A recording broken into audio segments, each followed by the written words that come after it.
sun across Middle Tennessee. What else is to come? Going to take back a look in history and move forward as well with our 7-day forecast so you can be prepared for what's going on the rest of the week. So let's get right to it. We've got our first alert weather day that continues for today. And as a result, we have been tracking strong, even severe thunderstorms from this afternoon into the evening. All in all, this is a low impact event. So when you think about what went on last week, this is way down from that. We're looking for downpours, hail, and gusty winds with our storms tonight. I do want to let you know we've already had some strong winds today, thanks to our friends at Tennessee Valley Weather. This was over in Lawrence County when they had some trees down, and actually this barn pretty much destroyed. As you can see it here, that's one of those old barns, basically collapsed from the strong winds that were firing up out there when those storms came through. Look at this, the severe thunderstorm warning has been canceled across the area, and I should correct myself and say severe storm watch has been canceled. That was in effect until 8 o'clock. So this is a new thing that has just occurred, a latest update for you. So good news there. We will take that anytime. But we still have some strong storms out here we want you to know about. It's just the severe potential has really come way, way down. This is what we're seeing right now on our first alert live radar. We can take a bit of a survey across the area and show you what's going on. All the rain has moved out of the Nashville area. And we find here across the south, we've still got some rain in Tullahoma, Estill Springs, into Winchester, over to Swanee. But notice the rain has moved out of the Fayetteville area. Now there's a little bit of lightning, but I'm not seeing near the lightning we had a little earlier. Bradyville, Woodbury, things are much better for you. Over McMinnville and Spencr, though, it's quite a lightning show showing up right now. And then we look to Sparta and Smithville.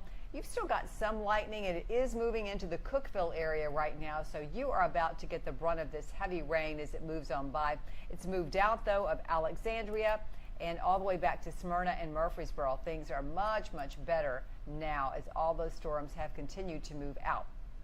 Portland getting some lightning. It's moving into Lafayette and Hartsville. You're still seeing some of that more moderate rain. The northeast corner there of Wilson County still hanging on to some of the heavier showers showing up right now as well. And there is still a flood advisory that is in effect there. Includes folks there in Russellville, in Franklin, up to Bowling Green right now. And that is in effect until 9:30. Now we look a little bit farther off to the south and west. Clarksville, that nasty storm you had earlier has weakened there in Montgomery County, continues to move on to the southeast. We do have some thunderstorms there in the southwest corner of Stewart County and Humphreys County. You're getting some rain. Still some storms, though, approaching you in Linden.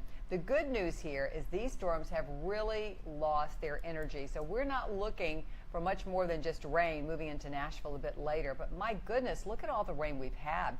Hopkinsville reporting over near almost 5 inches of rain with the radar estimates here. In Stewart County, Dover at 2.5 inches. We had some reports there of some flooding issues just a little bit earlier with water standing over one of the ballparks.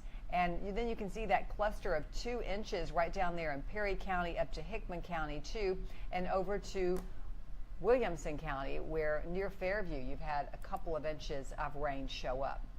Here's that view of all the storms together. Still some flood advisories there from parts of Henry County all the way over into Stewart County right now, where there is a flash flood warning that remains in effect. Just too much rain in a short period of time there.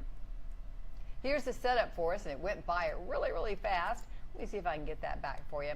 But it is nothing more than what we're looking at, and I'm going to show it in a live camera view here. I can switch this over and show you what's going on. Let me see if I can pop that button out. Well, it does not want to cooperate with me.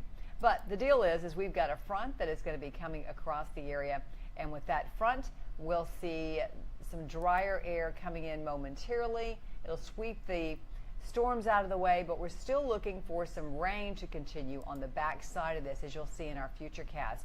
Pavement still wet over on the I-65 there near Long Hollow Pike. And then we've got the future cast indicating how that rain continues to move on out tonight. And you can see how those storms weaken that are off to the west, and just not a great deal of rain by the time they move into Nashville. 63 degrees for your Wednesday morning, but there will be some more showers on the backside of this whole area of low pressure during the afternoon on Wednesday. 76 degrees will be that afternoon high. And for Thursday, 61 degrees is what we're looking at for our morning low. During the afternoon, we'll be up to 82 degrees with lots of sunshine. It's a beautiful afternoon. That's going to really warm things up for us. How much rain are we talking about? Because we have yet another round of rain coming in on Friday, continuing through Saturday morning. So we could see an additional inch to inch and a half of rain. And look at Crossville, maybe as much as 2 inches of rain in that forecast. This is good news for folks who suffer from allergies, because we're going to see that pollen drop way down on Wednesday. Thursday, we'll look for it in the medium category, and Friday sneaking back up to the high category. Now, a look at our evening forecast for tonight. That's a little earlier, where you can see the showers and thunderstorms. We're looking for that to start to diminish the later we go into the evening. So when you head out the door for tomorrow morning, you will encounter 63 degrees at 6 o'clock, some lingering showers, and 76 degrees by afternoon. And there may be a little bit of sunshine, but not much is in our forecast. Here's a look at our first alert forecast for the next 7 days. So lingering showers tomorrow, not expecting thunderstorms. Then on Thursday, 83 degrees for the high with sunshine out. It's going to help warm us up. There will be some morning fog on Thursday, and then some rain and thunderstorms return on Friday. Right now, that looks to remain below severe limits.